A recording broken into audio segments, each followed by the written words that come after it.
So I'm Dina Bashara, and I'm a co-founder of the Iowa City Autism Community. Thank you so much for being here, and I was so excited when the campaign approached us to do an event like this. It's fantastic. I'm also the mom of a 6th grade boy who's autistic. So I just want to hear a little more about you guys and your experience as parents. And Evelyn, specifically, if you would just mind talking a little bit about your children, especially Christopher, what he's like and what life is like for you guys. Process to you, baby. Feel free to chime in. He's your kid too. He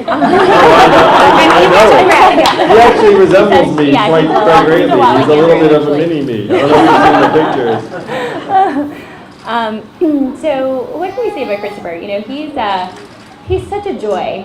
He's this happy kid. He's a very happy child, and he just says what's on his mind.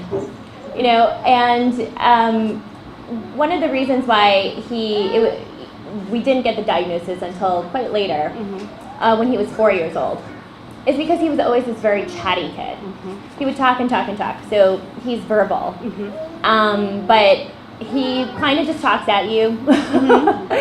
Not much of a listener. Maybe not so unusual. Yes. And that's what it was such a gift when we finally figured out what it was. I mean, it was obviously difficult. You know, hearing that your child has autism is always, I can imagine, difficult. It's not something that you imagine for your child before your child is born.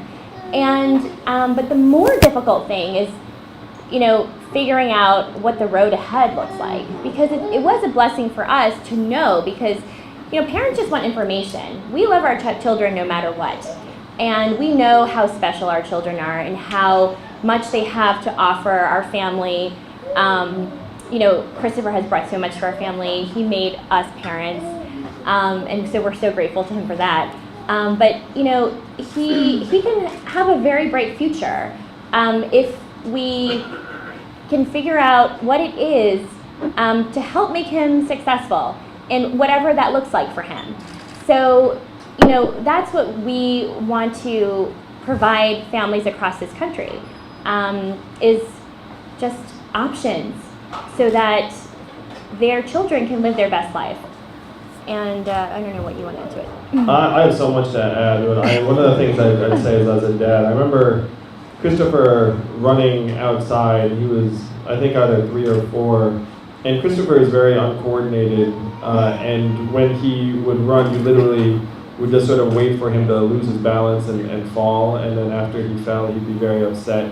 And so then when he was running, like, instead of being like, great, like, you know, my son's running outside, it's like, oh no, and then you're like sort of like, we're like always holding our breath. Yeah, like always holding your breath. So like I understand what that feels like for parents, and brings us tons of happiness and joy in large part because he is a very happy, good-natured kid.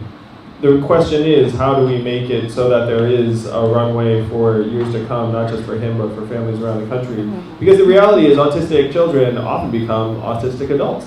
Special needs children often become special needs adults. And it's a weird way of happening. And right now, in many ways, I think special needs families are at the forefront of a particular challenge that actually applies to the entire country, which is right now we've all been collectively brainwashed to think that economic value and human value are the same things. And one of the traps that special needs families fall into is to say, well, if you had the right organization or employment opportunity, then my son or daughter would be able to contribute. And that is very true. But that should not be the point. You know, like, because if your child is nonverbal and is not going to plug into an organization that's even accommodating, we need to make this country work for them too. We need to rewrite the rules of this economy to work for human beings. And those special needs families are at the forefront of this. This is actually very much a universal issue because we're all right now treating ourselves and each other like we're inputs into this giant capital efficiency machine, and it's tearing us apart. Over time, it's going to do much, much worse. So this is, in many ways, to me, like, we all know it most personally, but it's up to us to lead the country in the right direction.